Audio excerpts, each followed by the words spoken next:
You've been told your whole life that skipping meals will destroy your metabolism, that as a woman you need to eat every few hours, or your hormones will spiral, your blood sugar will tank, and your body will start cannibalizing its own muscle. You've heard it from dietitians, from magazines, from your mom. So you eat breakfast even when you're not hungry.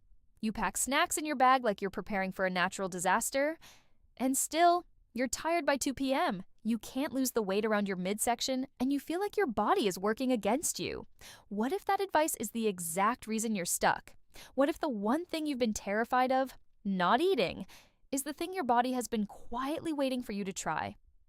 By the end of this video, you're going to understand exactly what happens inside a woman's body during a 23-hour fast, hour by hour, from the moment you put down your fork to the moment you sit back down for your one meal. And once you see the full picture, you'll get to decide for yourself whether this is the missing piece your metabolism has been waiting for. Let's start the clock. The moment you finish eating, your body gets to work. For the first 4 hours, you are physically full. Your stomach is breaking down everything you just ate, proteins into amino acids, carbohydrates into glucose. That glucose floods your bloodstream, and your pancreas responds by releasing insulin. Now, insulin is the key player in this entire timeline. So I need you to understand what it actually does. Think of insulin like a bouncer at a nightclub who only lets people in. The door swings one direction. As long as that bouncer is standing there, nobody is leaving. Energy flows into your cells. It gets packed away, but none of it is coming back out. Which means as long as insulin is elevated in your blood, your fat cells are sealed shut. You cannot burn body fat during this phase. It is biologically impossible. Not difficult. Impossible. Your body is using whatever is in the bloodstream right now. And if there's extra, and on a modern diet, there is almost always extra, insulin takes that surplus and stores it. Some goes to your liver and muscles as glycogen. Think of glycogen like your wallet. Quick cash, easy to grab, but limited. Now here's where this gets specific to women. During the follicular phase of your cycle, that's roughly the 2 weeks after your period, you are naturally more insulin sensitive than men. Your body clears insulin faster. It transitions to fat burning more efficiently, which means this window of your cycle is actually the ideal time to experiment with longer fasts. Your biology is already leaning in that direction. But if you're snacking every 2 to 3 hours, all day, every day, that bouncer never leaves the door. Insulin never drops. And those fat cells around your lower belly, your hips, your thighs, the ones that feel like they never budge no matter what you do, they stay locked. Not because you're eating too much, because you're eating too often. So here you are, 4 hours in. You feel fine, nothing dramatic has happened yet. But the clock is ticking. And what happens next is where most women give up. Somewhere around hour 6 to 8, your blood sugar starts to normalize. The flood of energy from your meal is gone. Insulin starts to drop. And right on cue, your brain sends up a flare. It says, hey, the easy fuel is running low. And it sends that message through a hormone called ghrelin. Ghrelin is your hunger hormone. When it spikes, you feel it. That rumble in your stomach. That slight edge of irritability. Maybe you feel a little shaky, and this is the exact moment where most women reach for a snack and think they're saving themselves. You feel the discomfort, and your brain says, something is wrong. Eat now, but nothing is wrong. You are not starving. You are not in danger. Your body just has no idea how to use its backup fuel source yet. Think of it like this. Your body is a phone that's only ever been charged from a wall outlet.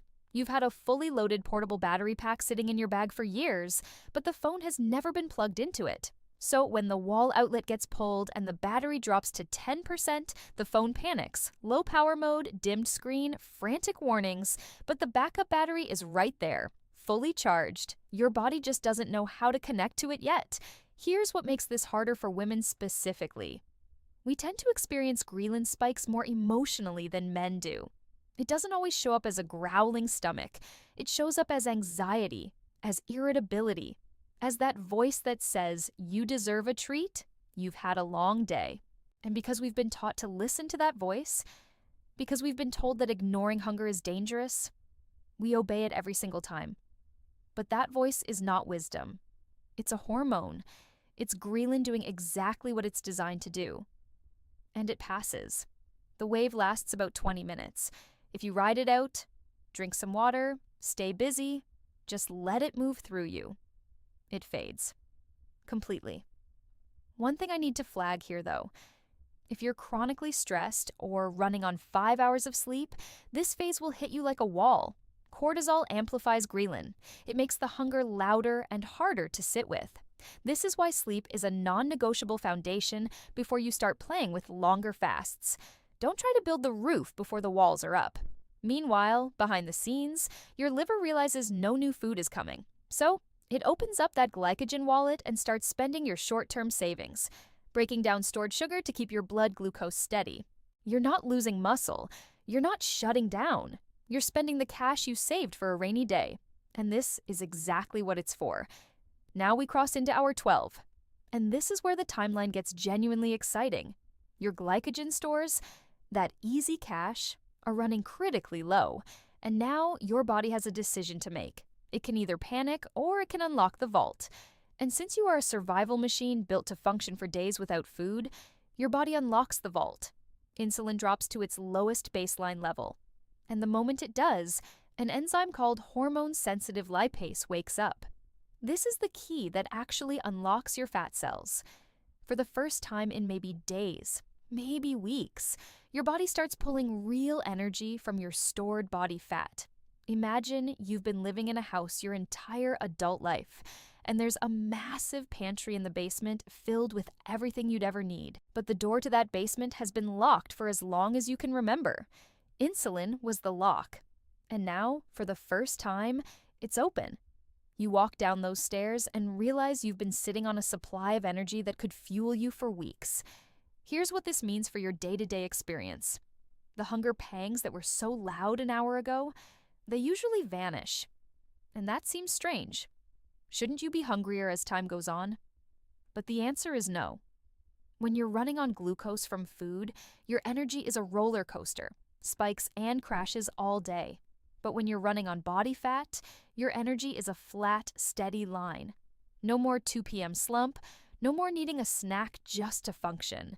You have tens of thousands of calories of stored fat available, even if you're thin. That's a battery that doesn't run out.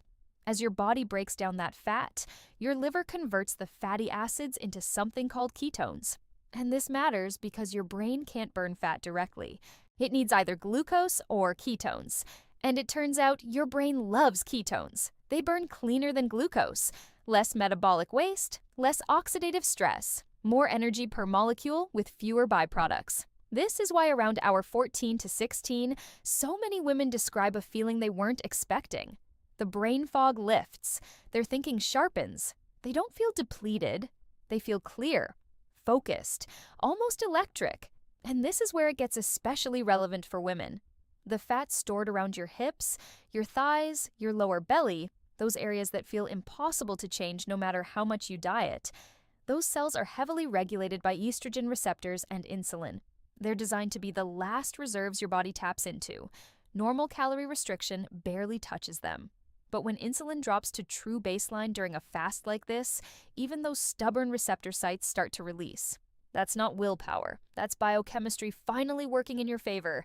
Now, we've arrived at the part that researchers are genuinely obsessed with. And honestly, this is the part that made me rethink everything I thought I knew about food and aging. Somewhere around hour 16 to 18, with no incoming nutrients, your cells stop waiting for a delivery and start looking inward.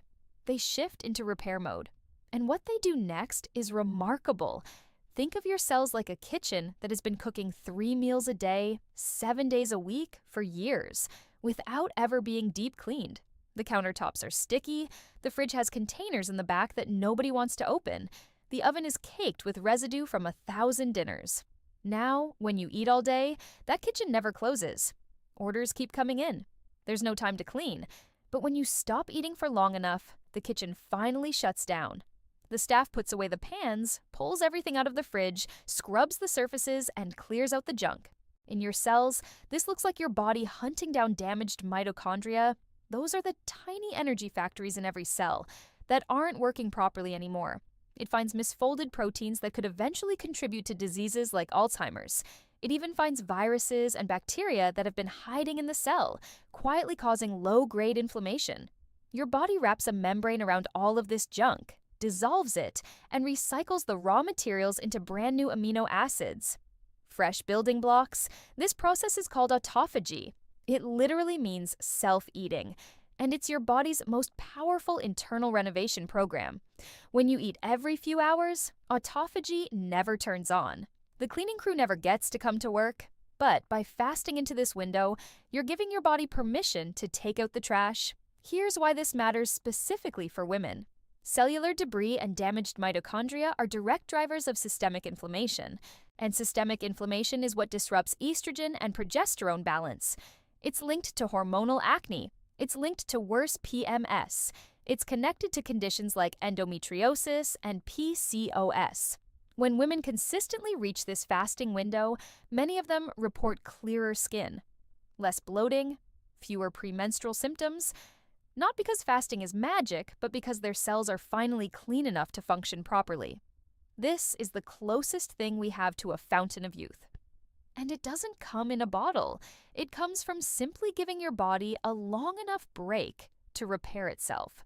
Now let's talk about the fear, the big one, the one that keeps more women out of fasting than anything else. If my body is eating itself, isn't it eating my muscle? This is the most common myth about fasting, and it's physiologically backwards.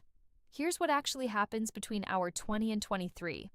As you get deep into the fast, your body releases a massive surge of human growth hormone, HGH. During fasting, levels can spike by 1,300% or more. And HGH is a muscle-sparing hormone. It acts like a force field around your lean tissue. It sends a very clear signal to the rest of your body. Burn the fat, do not touch the muscle. Think of your body like a smart thermostat in a house during winter. It's cold. You need fuel. Are you going to rip the insulation out of your walls to burn for heat? Of course not. Not when there's a full woodshed sitting right outside the back door. Your body fat is the woodshed. Your muscle is the insulation. And HGH is the thermostat making sure the right decision gets made. Women actually have an advantage here. We naturally carry a higher body fat percentage than men, which means we have a bigger woodshed to draw from. The HGH spike during fasting is one of the most muscle-protective hormonal states you can achieve without pharmaceutical intervention. If you strength train, and I hope you do, this means you can fast and keep the lean tissue you've worked hard to build, while your body specifically targets the fat stores that have resisted everything else you've tried. You are not losing muscle. You are preserving it, and you are finally burning the fat that regular dieting couldn't reach. So, 23 hours in, here's where you are. Your insulin is at rock bottom, your cells have recycled their waste. Your growth hormone is peaking, your brain is running on ketones, and it feels sharp.